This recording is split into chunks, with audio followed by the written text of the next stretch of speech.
pasado hablábamos acerca de la parábola profética de las 10 vírgenes. Es una parábola que está destinada a la última generación que habría de estar viviendo antes de que Jesús regresara a este mundo por segunda ocasión.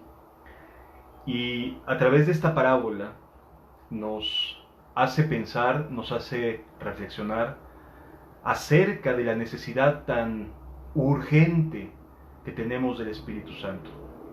Básicamente lo que la parábola de las 10 vírgenes nos está diciendo, y quisiera ser muy claro en esto, es la mitad de los que han entrado por la puerta angosta, 50%, no están listos para recibir al esposo. No tienen aceite en sus vasijas. Esa es la esencia de la parábola de las 10 vírgenes, una parábola profética, porque en ningún otro lado encontramos que hable de una parábola en futuro, hacia adelante, hacia el final de los tiempos. Y la parábola que nos hace referencia a Jesús en Mateo 25 es para los últimos tiempos. Por lo tanto, la iglesia con la que Jesús se va a encontrar va a estar partida a la mitad, dividida no por grandes pecados, no por grandes maldades, sino por la falta de una vida de comunión con el Espíritu Santo. Por lo tanto, urge y es sumamente indispensable poder entender qué tan difícil va a ser los próximos años para la iglesia cristiana.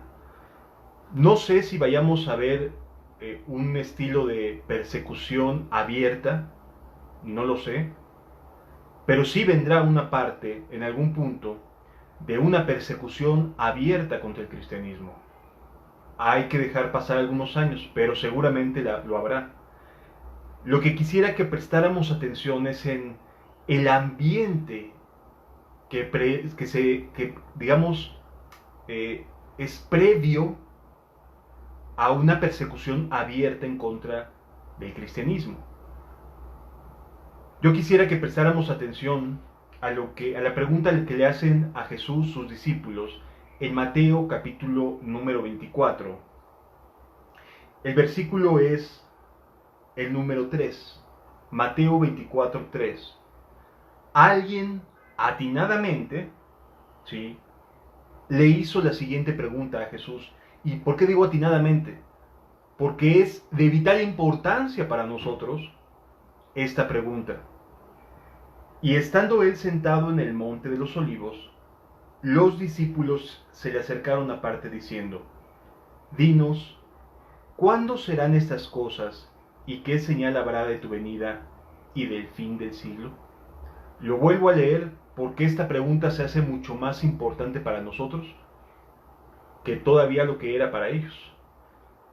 Esta pregunta es más como si preguntara por nosotros directamente a Jesús: Señor, dinos cuándo serán estas cosas y qué señal habrá de tu venida y del fin del siglo. Porque según nos enseña la parábola de las 10 vírgenes, toda tu iglesia en relación a tu regreso estamos adormecidos. Estamos sin la claridad necesaria para hacerle frente a los últimos tiempos. Por lo tanto, creo y considero de vital importancia esta pregunta que le hacen a Jesús en ese momento: ¿qué señal habrá de tu venida y del fin de los siglos? Vale la pena pensar y reflexionar en esto. ¿Qué idea tenían en aquella época sobre la venida de Jesús y el fin de los siglos?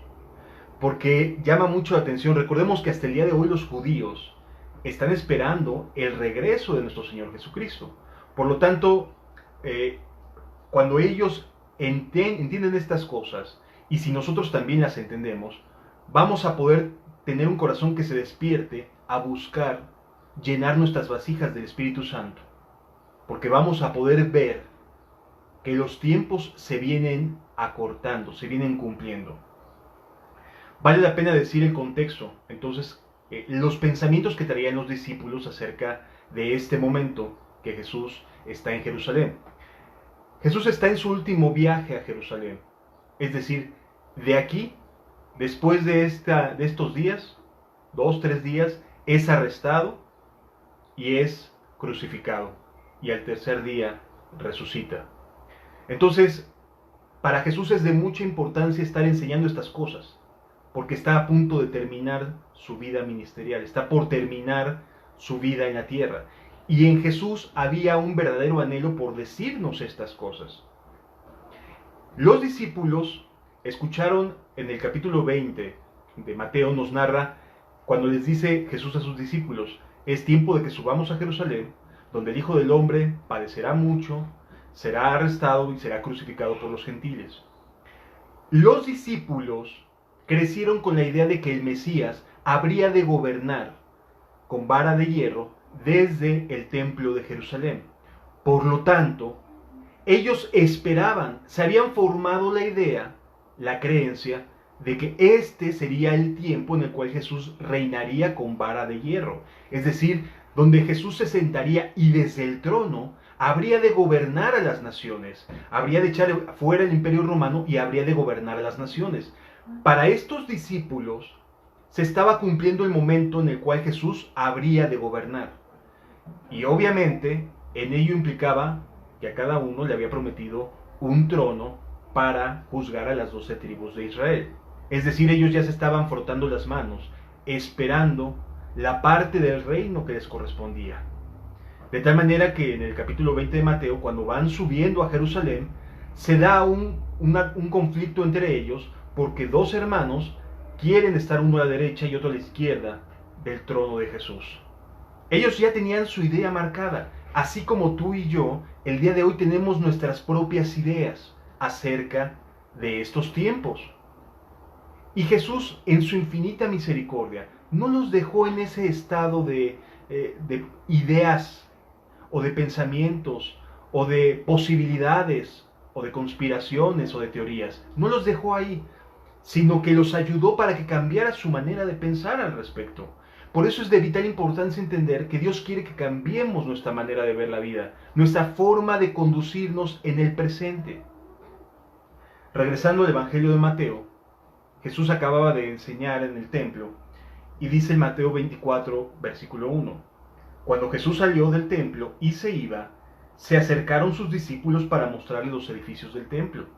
Suena lógico, a la luz de la idea que ellos tenían, que le dijeran: mira desde dónde vas a gobernar, mira qué hermosos edificios, aquí es donde te vas a sentar para poder gobernar. Ya nada más les faltaba que le preguntaran: ¿y dónde vamos a estar nosotros? ¿Qué edificio nos va a tocar y qué tribu nos va a tocar gobernar o juzgar? ¿Sí? Pero ellos, su idea era una idea mezclada entre lo que creían, porque habían crecido con esa idea del Mesías, y lo que Jesús iba enseñándoles poco a poco. La respuesta de Jesús es la siguiente. Respondiendo, Él les dijo: ¿veis todo esto? Todo este gran palacio, todos estos edificios, este templo, dice la Escritura: de cierto os digo que no quedará aquí piedra sobre piedra que no sea derribada. En otras palabras, los pensamientos que ellos tenían, la idea que ellos tenían, se rompió. En ese momento, Jesús echó por el piso las ideas que ellos tenían de que este sería el momento para el regreso, para que ellos gobernaran, para que Jesús se diera de manera pública a conocer como el Mesías, que la gente creyera en él. Aunque acababa de vivir un momento muy álgido, porque les empezó a llamar a los fariseos hipócritas, este ambiente era un ambiente bastante tenso en ese momento. Y entonces Jesús les dice: no va a quedar aquí piedra sobre piedra. Esto nos hace pensar en una cosa. La idea que tenían ellos, los judíos, en este caso los discípulos de Jesús, acerca de cómo habrían de suceder las cosas, estaba equivocada. Y entonces los discípulos se quedan con esta este pensamiento, esto que les había dicho Jesús, de tal manera que les hace pensar, bueno, entonces, ¿cómo o cuándo van a ser las cosas? Y bendito sea Dios que fue así, porque nos alcanza a nosotros la respuesta que Jesús les da.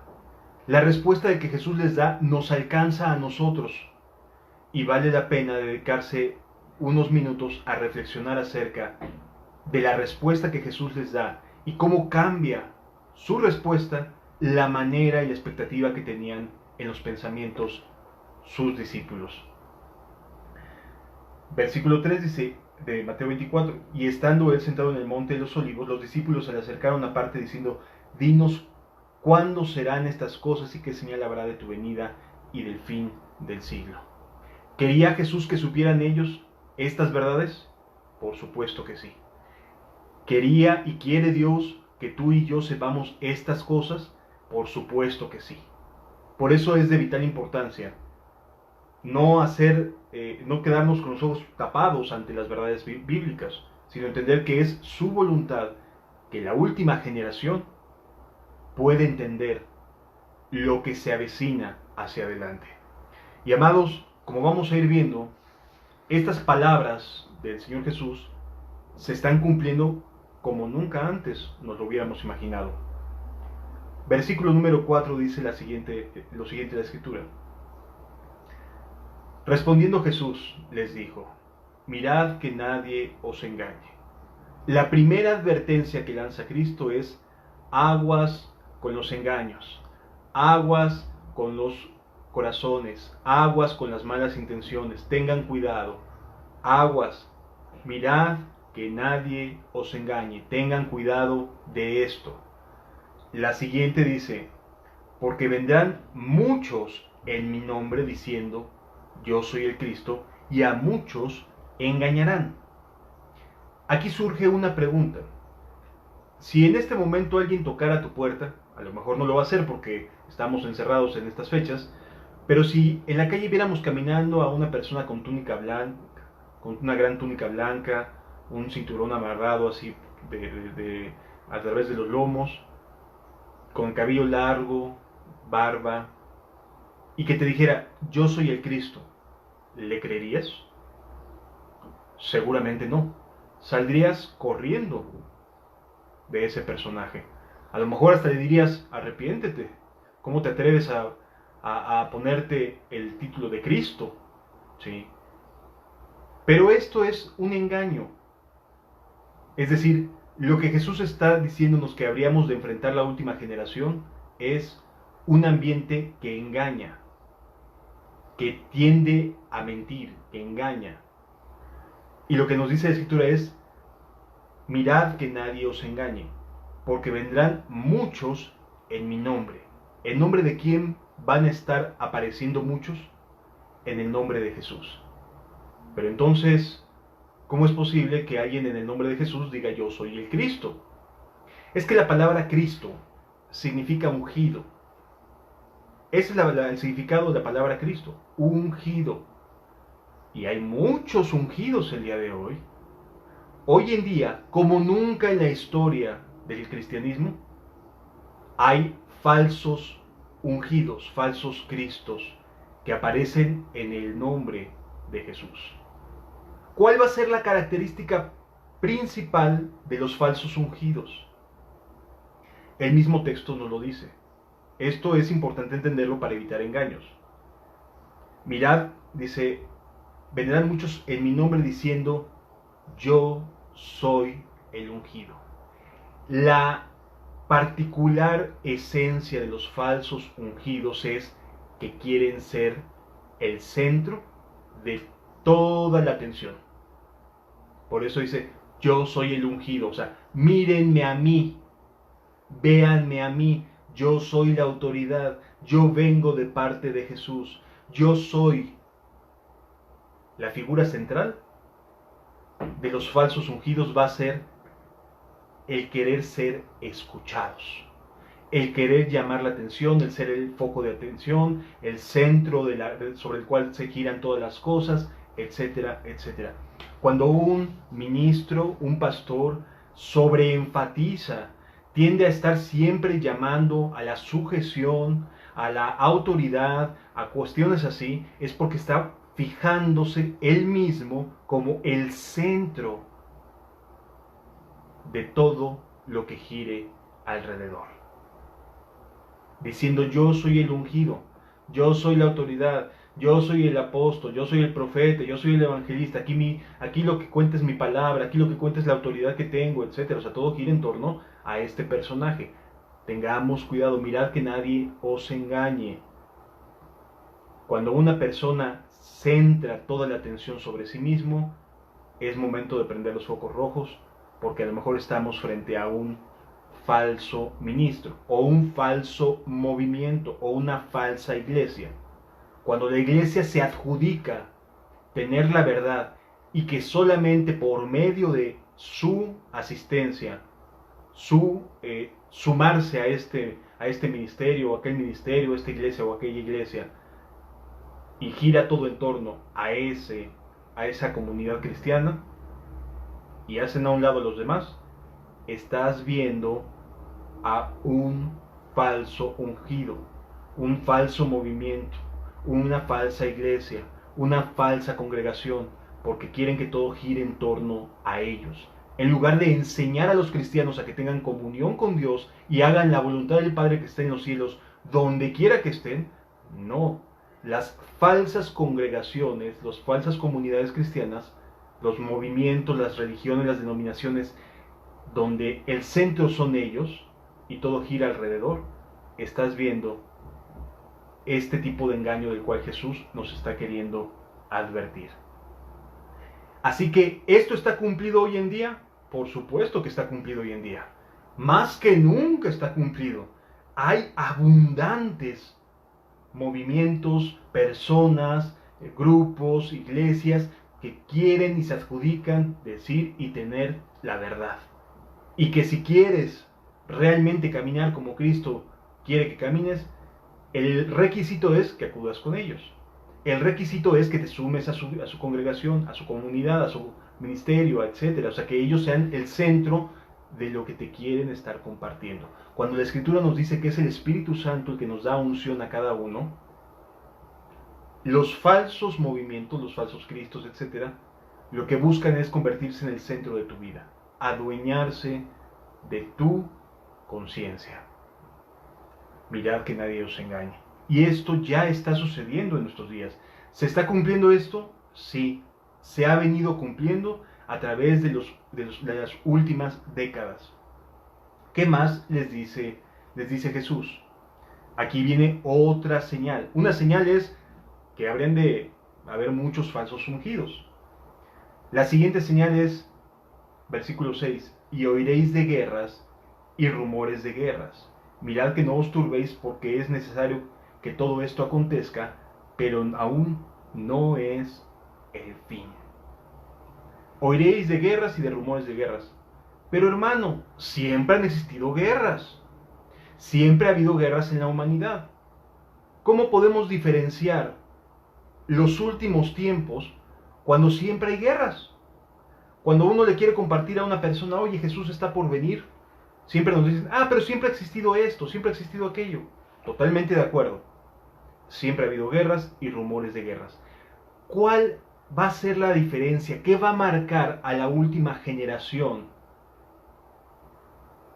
Y oiréis de guerras y rumores de guerras. La palabra oír. Todos en aquella época estaban sujetos a una hegemonía mundial, el Imperio Romano. Y al Imperio Romano no había nación que se le levantara en contra.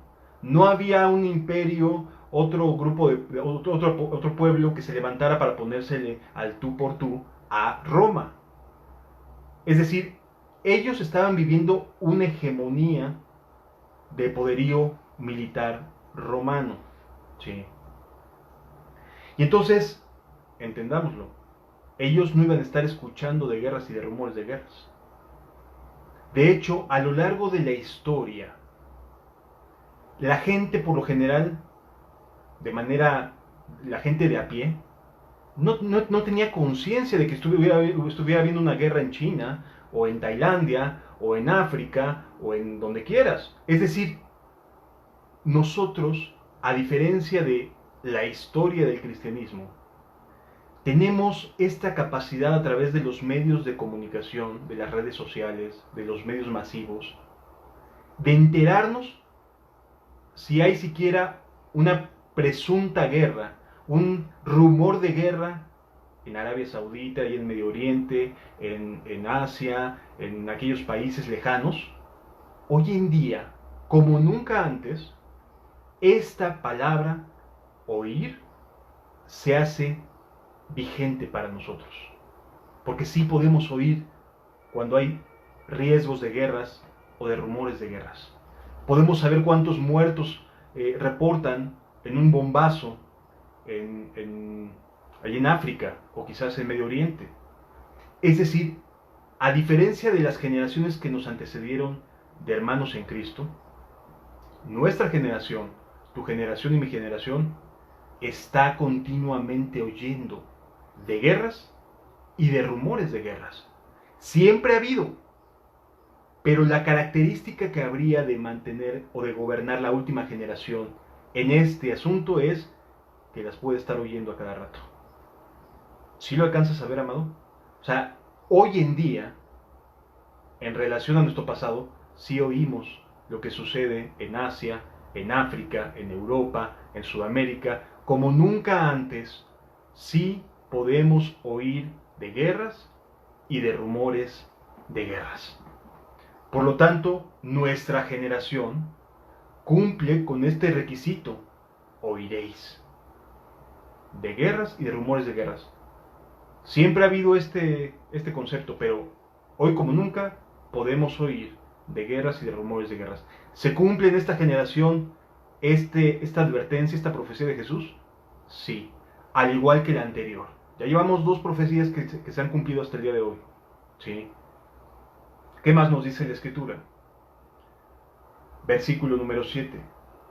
Porque se levantará nación contra nación y reino contra reino. Otra profecía. Ay, hermano, pero si siempre ha habido que se levante nación contra nación y reino contra reino. Sí, siempre ha habido. Pero particularmente las 2 guerras mundiales del siglo pasado marcan una enorme diferencia. De hecho, cambiaron el mundo de las guerras. Cambiaron el mundo del se levantará nación contra nación y reino contra reino. Recordemos que esta profecía le está diciendo Jesús en medio de un mundo donde Roma gobernaba todo lo que se conocía, básicamente. Por lo tanto, no había diferencia de naciones ni de pueblos. Cada pueblo buscaba abrazar sus costumbres, abrazar sus hábitos, porque quien gobernaba era Roma. Entonces no había diferencias, no había división política. Como hoy hay una división política en América, una división política en Europa, una división política en Asia, en Oceanía. Es decir, hay una división política, cosa que en aquella época no existía. La hegemonía de Roma, desde el punto de vista militar, duró varios siglos hacia adelante. Y la hegemonía de Roma católica, de la Iglesia Católica Apostólica Romana, duró y ha durado varios siglos hasta aquel día en que Martín Lutero coloca o clava sus 95 tesis en la puerta de Gutenberg. Entonces, entendamos esto. Se están cumpliendo, sí, como nunca antes. Solamente ha existido 2 guerras mundiales y fueron apenas hace un siglo. Se están cumpliendo las escrituras. Se levantará nación contra nación y reino contra reino. Otra característica: y habrá pestes y hambres y terremotos en diferentes lugares. Nuevamente aquí la característica es que tenemos la capacidad de estar oyendo lo que está sucediendo en otras partes del mundo. Esta diferencia marca esta generación de las anteriores. Estamos escuchando casi que de manera inmediata que suceden los eventos, qué es lo que está pasando gracias a los medios masivos de comunicación. Por lo tanto, sí se cumplen estos requisitos, ¿sí? Dice la Escritura, y habrá pestes. La última peste que hubo antes de la gripe española, a nivel pandémico, que quede claro, a nivel mundial, fue la peste negra. Siglos antes. En estos 100 años ya han ocurrido mínimo 3 pandemias, 2 guerras mundiales, en un mínimo de 100 años. ¿Qué está pasando? Mientras que con antelación las pestes eran focalizadas a ciertas regiones, hoy en día se han vuelto pandémicos los eventos de salud. ¿Habrá pestes? Sí. ¿Siempre las ha habido? Sí. Pero eran focalizadas, eran regionalizadas, no eran mundiales. No eran guerras mundiales, no eran pestes mundiales. Sí lo alcanzamos a entender. Se están cumpliendo las escrituras. Nuevamente, dice la escritura, y hambres y terremotos en diferentes lugares. No sé si sepas, pero hoy en día a lo mejor no escuchamos tanto porque obviamente este asunto del virus abarca gran parte de la información a nivel mundial. Pero en África, en la parte central de África, están padeciendo por una plaga de langostas, que se está comiendo los cultivos. Una plaga de langostas de magnitudes apocalípticas, millones y millones y millones de insectos. Puedes googlear ahí en el internet la plaga de langostas actual de África y te va a desplegar las últimas noticias acerca de lo que en África están padeciendo con una plaga de langostas apocalípticas. De dimensiones enormes, nubes, es más, ahí tienes los videos, los puedes checar, y es impresionante las nubes de animalitos estos, y se están acabando con cantidades inmensas de comida. ¿Esto qué va a generar? Hambre. ¿Qué va a generar la situación después de esta cuarentena? Cuando la gente se encuentre que no tiene trabajos, que no hay fuentes de ingresos, hambre. Estamos viviendo ya en esta recta final de la que Jesús nos advierte que la mitad de la iglesia se iba a quedar. ¿Sí lo alcanzamos a entender, amado? ¿Por qué es tan importante y cobra tanta relevancia cuando Jesús les dijo, las prudentes llenaron sus vasijas de aceite? ¿Por qué resulta de tanta relevancia el Espíritu Santo en nuestros días? Porque ¿cómo vamos a caminar en fe en un ambiente tan difícil, tan hostil, tan complicado? Necesitamos al Espíritu Santo. ¿Quién va a poder ayudarnos y darnos consuelo y animarnos en los momentos en los que rugen las tripas? Porque tenemos hambre. Cuando vemos que nuestros hijos están pidiendo algo que llevarse a la boca y no te dejan salir para chambear, para hacer algún trabajo. Es decir, estamos viviendo tiempos bíblicos, tiempos de los cuales nos advirtió Jesús. Y por eso te invito, busquemos al Espíritu Santo. La mitad de la iglesia se va a quedar porque fueron insensatos, porque aun cuando tenían verdades bíblicas en su vida y aun cuando tenían a Cristo en su corazón, no eran sensatos o no fueron sensatos en llenar vasijas para su camino a recibir al marido. Estamos apenas empezando. ¿Qué viene con todo esto? ¿Qué se ha ido cultivando y qué se ha ido haciendo a través de los años? Dice la Escritura, versículo 8, y todo esto será principio de dolores. Ayer hablaba con un hermano que acertadamente me decía, es que los dolores siempre van en aumento cuando llega el momento del parto. Y es verdad, las contracciones empiezan con una. Ya fue la Primera Guerra Mundial. Ya fue la primera peste del siglo pasado. Empiezan con uno. Y luego van acelerándose. 20 años después viene la Segunda Guerra Mundial. Y luego la Guerra Fría. Y luego empezamos a sumarle. Y a sumarle y a sumarle. Y apenas en 2009 se dio una pandemia que tuvo su origen en México, el de la influenza, y fue declarada pandemia a nivel mundial. Y 10 años después, una nueva pandemia. Los dolores de parto comienzan a aumentar. Si lo alcanzamos a entender, amados, ya están siendo más regulares las contracciones. Ya viene el alumbramiento. Ya los tiempos empiezan a estrecharse más. Ya es más frecuente escuchar de terribles terremotos, de hambres, de pestes, etc. Estamos viviendo lo que se avecina, la recta final para la llegada de Cristo.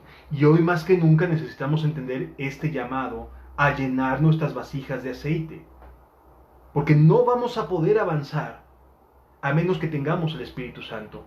Amada, cuando veas que tus hijos, que tu familia tiene problemas para poderse alimentar, vas a necesitar al Espíritu Santo. Amado varón, cuando salgas a trabajar y veas que no hay chamba y no encontramos trabajo, vamos a necesitar al Espíritu Santo. Necesitamos cultivar una relación con el Espíritu Santo porque lo que se viene son densas tinieblas.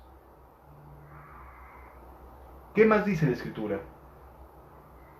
Versículo 9. Aquí cambia Jesús el panorama. Estaba hablando de manera externa de las cosas que habremos de estar viendo en el mundo y en este momento se enfoca en el ambiente anticristiano contra Cristo que vamos a estar viendo durante los próximos años. Entendámoslo, quizás en nuestro occidente donde hay una libertad de religión, no vayamos a estar sufriendo a cada rato pérdidas de hermanos que caigan mártires por causa de alguna persecución de manera abierta. Pero las sociedades actualmente ya aborrecen al cristianismo. Y pregúntenle a las cantidades de mujeres que salieron en estas fechas pasadas en marzo para demandar el aborto y contra qué era su principal reclamo, contra el gobierno y contra la religión.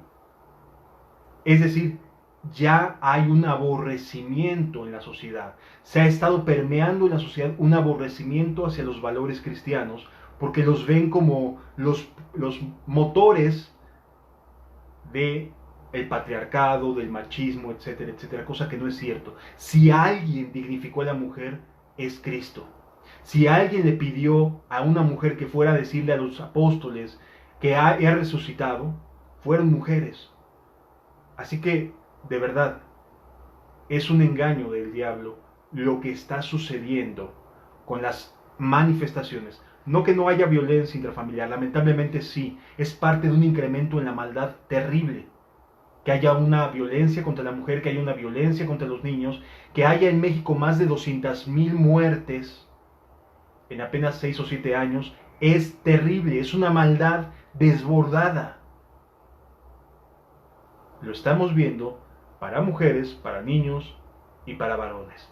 Todos estamos expuestos en un ambiente cada vez más perverso, en un ambiente cada vez más egoísta y de mayor maldad. Por eso dice la Escritura: entonces, versículo 9, os entregarán a tribulación. La palabra tribulación quiere decir angustia, quiere decir ansiedad, quiere decir preocupación. Os entregarán a una vida donde estaremos preocupados por causa de nuestra fe. ¿Será que diga que soy cristiano? ¿Será que me den una despensa? ¿Será que pueda recibir algo? ¿Será que no me corran de mi trabajo por decir que amo a Dios, que quiero seguir a Cristo, que no estoy haciendo maldades? Hay una angustia, hay una tribulación en proceso. Y ya lo estamos viviendo.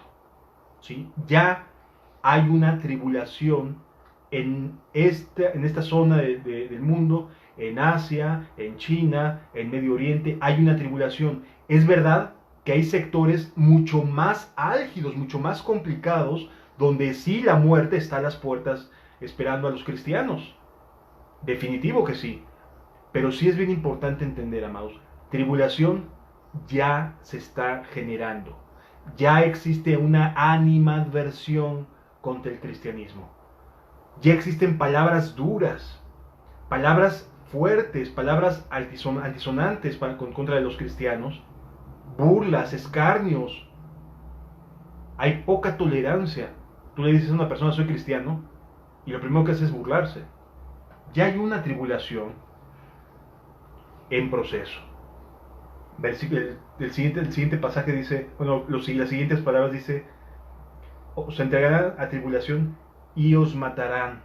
¿Habrá muertes? Sí. No quiere decir con esto que sea una muerte generalizada, no me parece que vaya a ser de manera inmediata un maten a todos los cristianos, no creo que sea de esa manera. Yo creo que va a ir en aumento. Primero es una tribulación donde hay burlas, donde hay despidos injustificados por ser cristiano, donde hay menosprecios, donde hay señalamientos, donde hay etcétera, etcétera. Después sí puede haber muertes, desde luego que sí. Y habrá aborrecimiento, dice aquí, y os aborrecerán y seréis aborrecidos de todas las gentes por causa de mi nombre. Esto también lo veo venir en los próximos años cercanos. Aborrecimiento de la fe cristiana. ¿Por qué? Porque la fe cristiana está relacionada directamente a Dios. Y al haber un cambio en la manera de pensar respecto a Dios de la humanidad, cualquier cosa que tenga que ver con Cristo va a ser digna de aborrecerse. Por lo tanto, estas cosas ya están caminando, ya están en este proceso de cumplimiento. Dice la Escritura, versículo 10, muchos tropezarán entonces. ¿Quiénes tropiezan? Los que están caminando. Los que no están caminando no se tropiezan, ¿verdad? Los que están escondidos no se tropiezan. ¿Quiénes se van a tropezar? Quienes estén caminando. Muchos tropezarán entonces. ¿Eso qué significa en relación a nosotros? Que habrá personas que pierdan la fe, que pierdan la confianza. Va a ser un ambiente tan hostil al cristianismo, tan complicado, que va a ser más fácil decir, no, ahí muere, tiro la toalla, yo ya no le sigo. Muchos tropezarán entonces. ¿Y qué va a producirse con un tropiezo a causa de las maldades del mundo? Dice la Escritura, muchos tropezarán y se entregarán unos a otros y unos a otros se aborrecerán. Aquí está hablando de las relaciones dentro de la fe cristiana, dentro de las comunidades cristianas. Al multiplicarse tanta la maldad, al multiplicarse tanto el aborrecimiento, al recibir tantas humillaciones, tantas burlas, tantos escarnios, desde luego que esto va a generar fue culpa del hermano fulano de tal. Él me dijo que hiciera esto, esto y aquello. Fue culpa del hermano tal. Yo seguí su consejo. Fue culpa y empezamos a culparnos unos a otros. Esto es parte de la inercia de los últimos tiempos. Unos a otros se entregarán y unos a otros se aborrecerán. La palabra aborrecer no necesariamente quiere decir odiar. La palabra aborrecer en el griego es sencillamente menospreciar a una persona. Entonces, cuando una persona menosprecia, está aborreciendo a su hermano. ¿Sí? Está haciéndolo a un lado. Está despojándolo de la dignidad que Jesús le dio a ese ser humano. Entonces, entendamos esto, amados. Este es lo que va a suceder dentro de las iglesias. Necesitamos al Espíritu Santo, sí o no. Necesitamos que llene de amor nuestros corazones, que nos dé ese fruto precioso del amor, gozo, paz, paciencia. Lo necesitamos porque en un ambiente tan hostil, de tantas tinieblas, es urgente que llenemos nuestras vasijas de aceite. Porque los tiempos se vienen complicados, porque va a haber diferencias que en lugar de entenderse con amor, seremos llevados a entregarnos unos a otros y aborrecernos unos a otros. En un ambiente así, que es un caldo de cultivo para muchas maldades y para alejarse de Jesús, dice la Escritura en el versículo número 11, y muchos falsos profetas se levantarán y engañarán a muchos. Wow, o sea, primero eran los falsos cristos a nivel mundial, a nivel global, pero aún dentro de las propias congregaciones se levantarán quienes digan, yo digo y yo decreto esto, yo declaro aquello. A mí me dice Dios que así y así deben de ser las cosas, y entonces genera divisiones, genera ataques, genera un ambiente tenso dentro de las comunidades. Se van a levantar falsos profetas. Un profeta es alguien que habla de parte de Dios. Se van a levantar y van a tratar de engañar a muchos. Así que mucho cuidado. En cualquier aspecto donde haya falta de amor, hay un espíritu no cristiano moviéndose ahí. ¿Sí? Es importante entenderlo.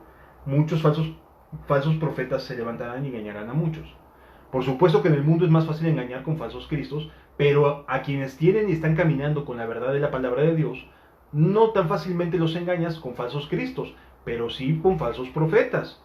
Personas que oportunamente se levantan para decir, no, esto todo está mal, hay que tirarlo todo a la basura y vámonos de aquí. ¿Sí? Y la falta de amor se va a estar propagando por todos lados. ¿Qué continúa diciendo la escritura? Versículo número 12. Y por haberse multiplicado la maldad, el amor de muchos se enfriará. Por haberse multiplicado la maldad, el amor de muchos se enfriará. Los cristianos que no tengan su vasija llena se van a enfriar. Los cristianos que no estén listos, llenos del Espíritu Santo, se van a enfriar. Van a provocar aborrecimientos unos a otros, van a provocar que se entreguen unos a otros, va a haber un aborrecimiento. Amado, por favor, date cuenta qué es lo que estamos viviendo hoy en día, como nunca antes. ¿Se están cumpliendo las palabras de Jesús? Sí. Ya estamos encaminados hacia la última etapa de la humanidad como la conocemos. ¿Y sabes qué es lo más drástico? La mitad de la iglesia estará dentro de la insensatez y dirá no. Y otra mitad dirá, sí creo en Jesús, sí creo que estas cosas están pasando, mejor busco al Espíritu Santo para ser llenado de Él. Mejor me humillo y no me importa, si tengo que volver a empezar, vuelvo a empezar. Pero quiero ser de las que son prudentes, de las que entran en el gozo del Señor. Es bien valioso entender estas cosas, amados.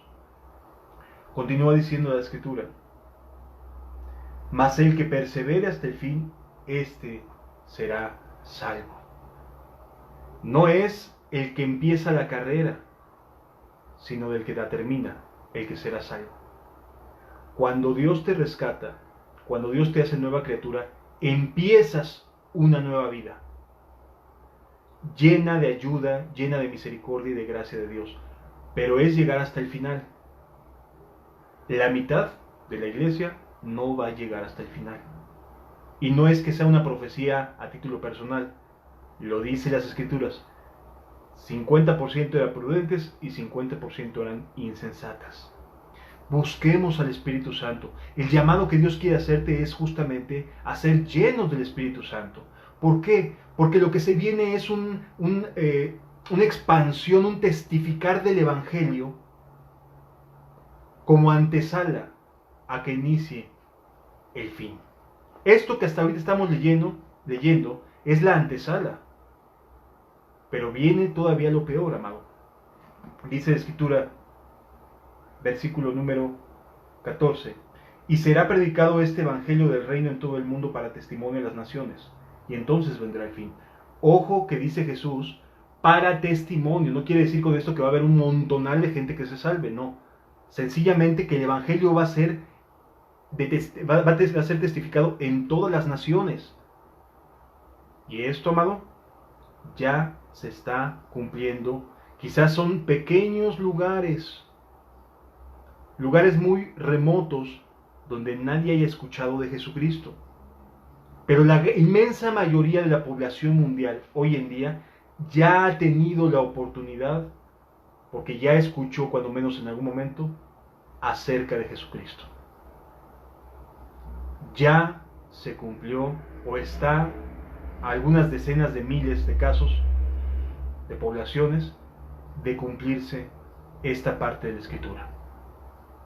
Porque de las 7.500 millones de personas que existimos en este mundo, la mayoría, si no es que todas, ya tomamos una decisión de en qué sentido creer. Hay gente que no cree, hay gente que prefiere creer en el budismo, hay gente que prefiere creer en el islamismo, hay gente que quiere creer en una cosa o en otra. Ya todos hemos tenido la oportunidad de tomar nuestras decisiones. El Evangelio del Reino de los Cielos está siendo testificado a todas las naciones, 201 naciones, casi todas, ya han sido de alguna manera evangelizadas. Entonces, esto también ya se está cumpliendo, hermanos. Si lo alcanzamos a entender, vienen días difíciles. Necesitamos al Espíritu Santo. No va a haber otra manera de poder enfrentar los días que vienen, los años que vienen, si no es por medio del Espíritu Santo. Y repito, a lo mejor en Occidente no vamos a ser perseguidos hasta la muerte. Habrá quienes sí, habrá quienes no, pero la inmensa mayoría seguramente podrá continuar con una vida relativamente como hasta el día de hoy. Sin embargo, las libertades van a empezar a cambiar. Vamos a ver una narrativa que cambia. Los medios de comunicación, los gobernantes, nos van a estar diciendo hasta el cansancio sobre la necesidad de mayores controles, en este momento desde el punto de vista de salud pública. Más adelante será desde el punto de vista económico. Y así irán incrementándose los controles. Las garantías individuales comenzarán a ser menos. Las libertades comenzarán a ser sujetas a ciertas condicionantes justificables. Pero vienen tiempos complicados, amados. Vienen tiempos complicados. Hasta este punto, todo se ha cumplido ya. Todo se ha cumplido hasta este momento. ¿Qué viene adelante?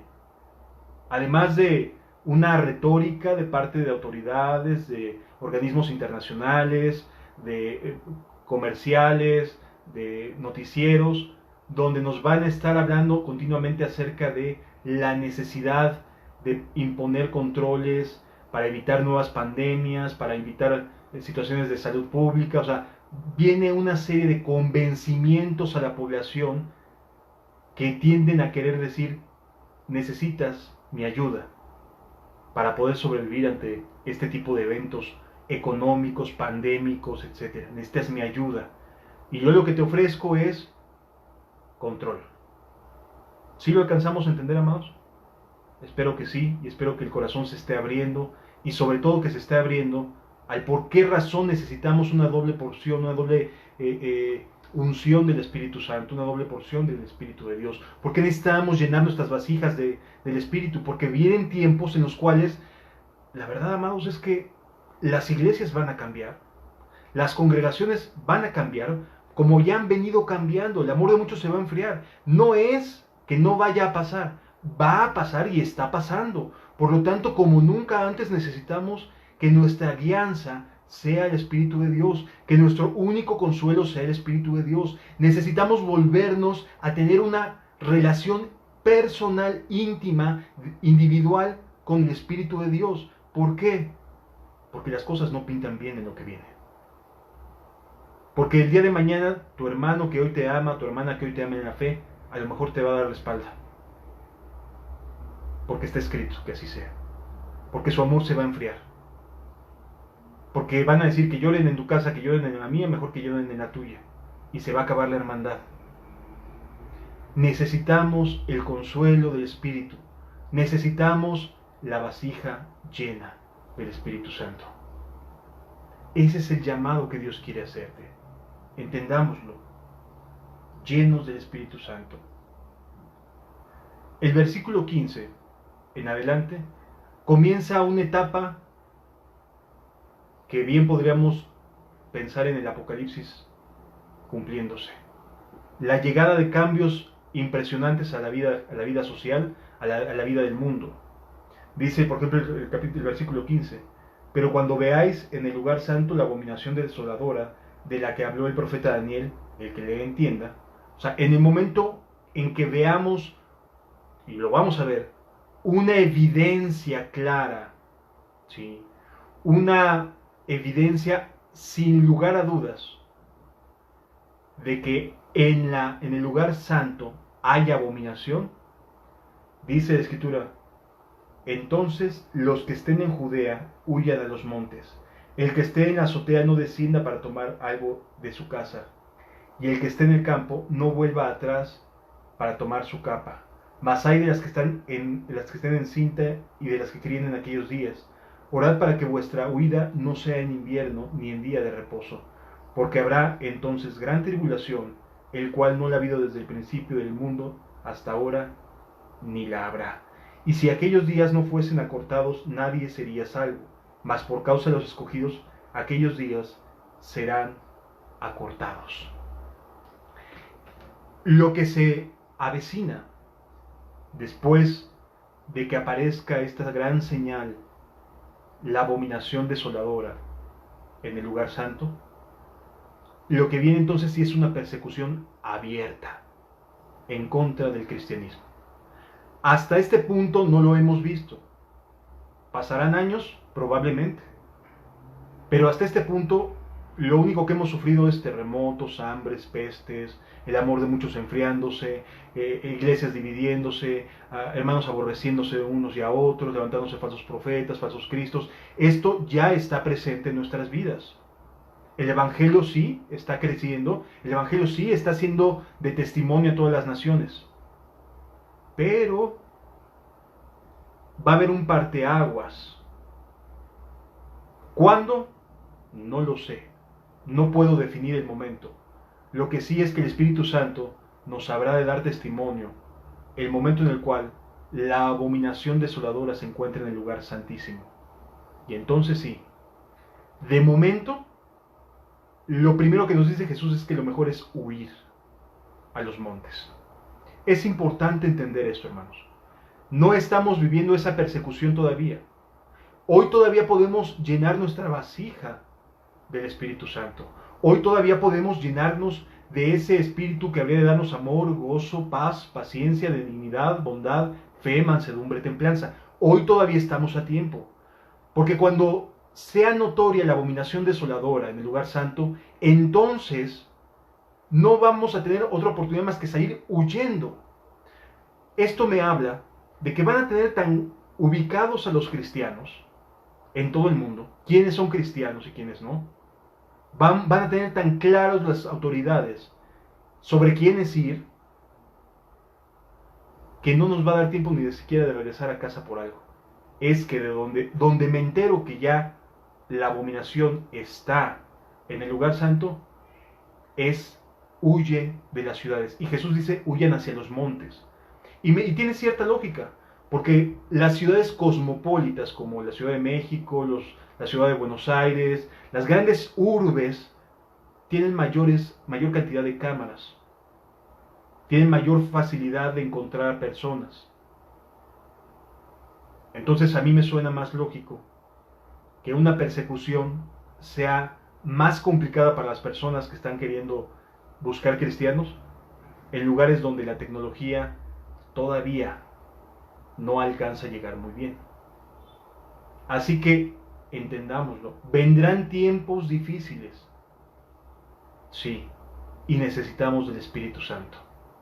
Porque si hoy por hoy ya hay hermanos que se entregan unos a otros, si hoy por hoy ya hay personas que dicen fue él, fue aquella, que no saben pasar por alto, que no saben distinguir, es de mucha importancia entender que ya estamos viviendo en los últimos tiempos. ¿Sí? ¿Va a ser notoria la abominación desoladora? Sí. ¿Cómo va a ser? No lo tengo todavía yo personalmente muy claro. En aquella época, la abominación desoladora fue la estatua que trajeron del emperador al templo de Jerusalén. Esa fue la señal de la abominación desoladora para los hebreos. A nivel mundial, no sé cómo se vaya a presentar. Lo que sí sé es que es bien importante estar lleno del Espíritu Santo para que Él nos dé testimonio en qué momento decir, ya no puedes vivir en la urbe, necesitas huir a lugares en los cuales puedas refugiarte. ¿Sí? No está por demás, y lo digo sinceramente, sin afán de entrar en paranoias, que aprendamos algunas cosas acerca de cómo cultivar semillas, que aprendamos algunas cosas acerca de la agricultura, porque si nos vamos tendremos que estar huyendo en alguna etapa de nuestra vida cristiana, cuando menos saber cómo cosechar y cómo cultivar y cosechar jitomates, o cómo cultivar y cosechar algunos frutos. Lo importante es estar llenos del Espíritu Santo. En la época hebrea fue un ídolo, una imagen, la que produjo el fin del templo. Cuando trajeron ese ídolo, esa imagen, al templo de Jerusalén, se suscitó una revuelta que provocó la destrucción del templo. ¿Sí lo entendemos? Durante el primer siglo, fue por ahí del año 70, si no me equivoco. Trajeron una estatua del emperador romano y la quisieron poner en el templo. Los judíos se pusieron de acuerdo y no lo permitieron. El templo fue destruido hasta los cimientos. Solo una pared quedó de pie. Y no precisamente del templo, sino de lo que fue se me fue el nombre, lo que rodeaba al templo de Jerusalén. ¿Sí? Entonces, ¿quedó destruido hasta los cimientos? Sí. ¿Por qué? Porque trajeron una estatua al lugar santo. ¿Cómo será esta misma abominación desoladora en el presente? La verdad es que no lo sé. Pero cuando lo vea, entonces yo supongo que el Espíritu Santo dará testimonio y nos dirá, es tiempo de salir huyendo. Porque la indicación de Jesús es muy clara. Cuando veáis esto, entonces sí, a correr. Esa es la señal para los cristianos. Esa es la señal para la última generación de que llegó el momento de la gran persecución. Amados, la intención no es espantar a nadie, que quede claro. Sin embargo, la intención sí es prevenirnos acerca de que la mitad de la iglesia no va a pasar estas pruebas. Y aún cuando llegue el momento del fin, la mitad de la iglesia se va a quedar. Sí, efectivamente, muchas gracias, es una muralla. Quedó nada más de pie una muralla de lo que fue la antigua Jerusalén, alrededor del templo. Es ahí donde vemos que en las noticias están los judíos orando con sus gorritos, con sus kipá, están orando hacia la muralla y ponen sus peticiones ahí entre las piedras. Ese es lo único que quedó de pie. Todo el templo quedó completamente destruido. ¿Sí? Amados, la invitación de verdad es a llenarnos del Espíritu Santo. Ya están pasando estas cosas, ya están llegando a nuestros oídos los eventos. Algo que no sucedía antes.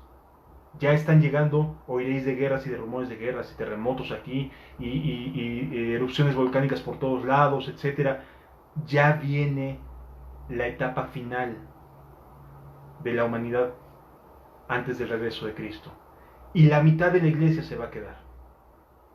De aquellos que somos purificados en la sangre de Cristo, la mitad se va a quedar por no prestar oídos, por no esforzarse en buscar la llenura del Espíritu Santo. Es bien importante que lo entendamos. Yo les invito, si tienes la oportunidad ahí donde estés, de cerrar un momento tus ojos y darnos la tarea de reflexionar, de pensar, de meditar un instante acerca de esto que hemos estado platicando. Repito, la intención no es espantar, como no creo que la intención de Cristo sea espantarnos, sino más bien describir el ambiente que habría de prevalecer durante la última generación. Y amados, esta es la última generación, porque se están cumpliendo todas las cosas que Jesús nos advierte. que habrían de suceder. Vamos a inclinar nuestro rostro un momento y pedirle a Dios, y sobre todo, pedirle al Espíritu que nos llene. Clamarle y decirle: Señor, yo no quiero ser de aquellos que, habiendo entrado por la puerta angosta, mi insensatez me deje fuera.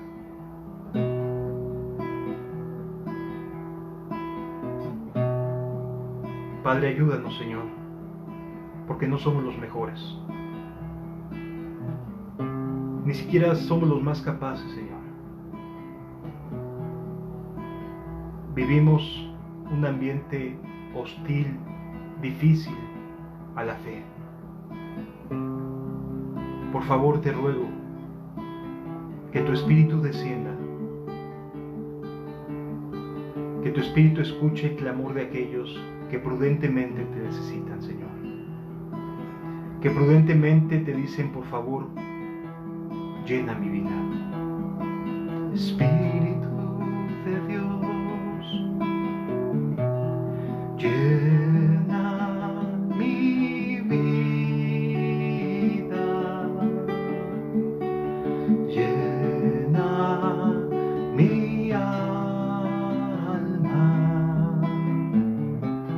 llena mi ser. Por favor, Señor, Espíritu de Dios, llena mi vida, llena mi alma, llena mi ser. Sí, lléname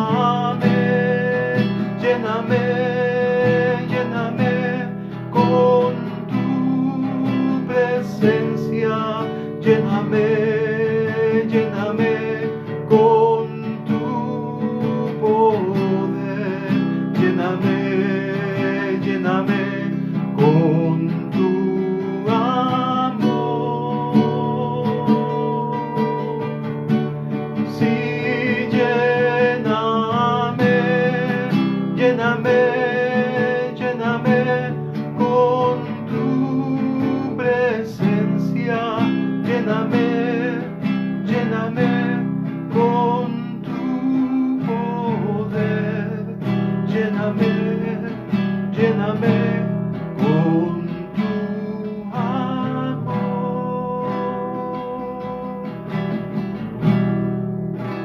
Espíritu de Dios.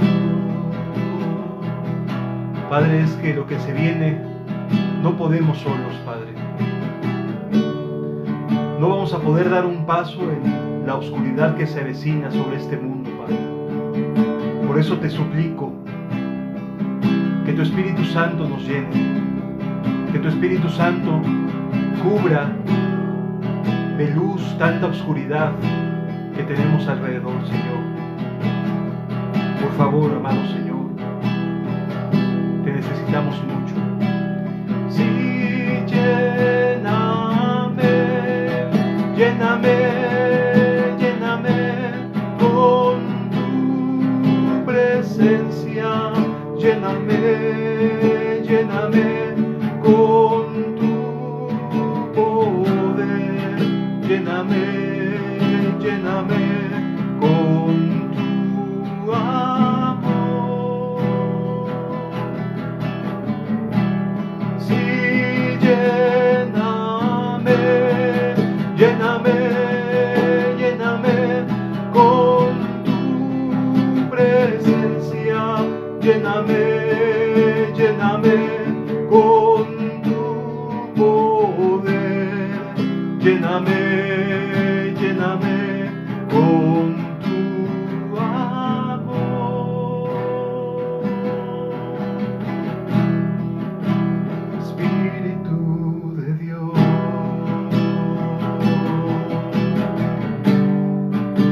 Espíritu de Dios,